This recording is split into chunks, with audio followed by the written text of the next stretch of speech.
ಹೊರಗಡೆ ಬರ್ತಾ ಇದ್ದೀನಿ. ಕಾರ್ಯಕ್ರಮದಲ್ಲಿ ನಾನು ಮುಖ್ಯಮಂತ್ರಿಗಳು ಇದು ಕಂಪ್ಲೀಟ್ ಮಾಡಿ ಹೋಗಬೇಕು ಅಂತ ಆದೇಶಿಸಿದ್ರು. ಆ ಪ್ರಕಾರ ನಾನು ಕೊನೆವರೆಗೂ ಈಗ ನೀವು ತಿಳಿಸ್ತಾ ಇದ್ದೀನಿ. ನಾನು ಜಡ್ಜ್ಮೆಂಟ್ ಏನಿದೆ ಅಂತ ಫಸ್ಟ್ ಒಬ್ಬೊಬ್ಬರು ಒಂದೊಂದು ಥರ ಹೇಳುತ್ತ ನಾನು ಕೇಳಕ್ಕೆ ತಯಾರಿಲ್ಲ.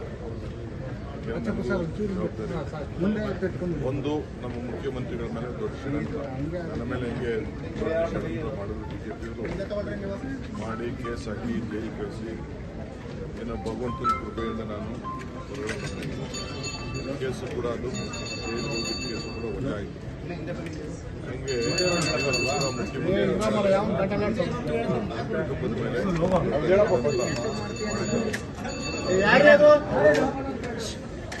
ಕ್ಲೀನಾಗೆ ಬರ್ತಾರೆ.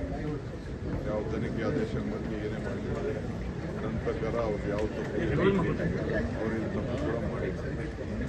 ಮುಖ್ಯಮಂತ್ರಿಗಳ ಏನು ಬದ್ಧತೆ ಇದೆ ಆ ಬದ್ಧತೆ ಬಗ್ಗೆ ನಾವು ಅವ್ರ ಜೊತೆ ಇದ್ದೇವೆ.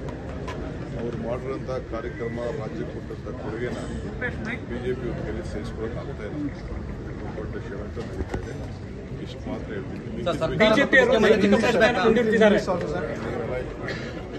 ನನಗಿರೋದು ಒಂದೇ ಕಿವಿ.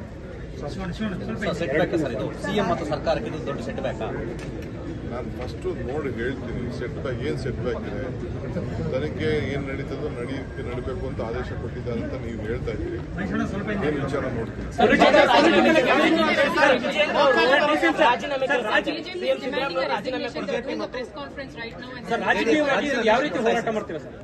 How will you fight it out, sir?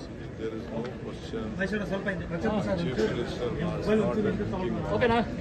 is not involved with any scam. It is a political conspiracy by the BJP, all of us, to all the opposition leaders in the country. This is what is going on. So there is no question. My Chief Minister has done anything wrong. We are creating problem. We stand by him. We support him. He is doing a good work for the country, for the party, and for the state. Thank you, sir.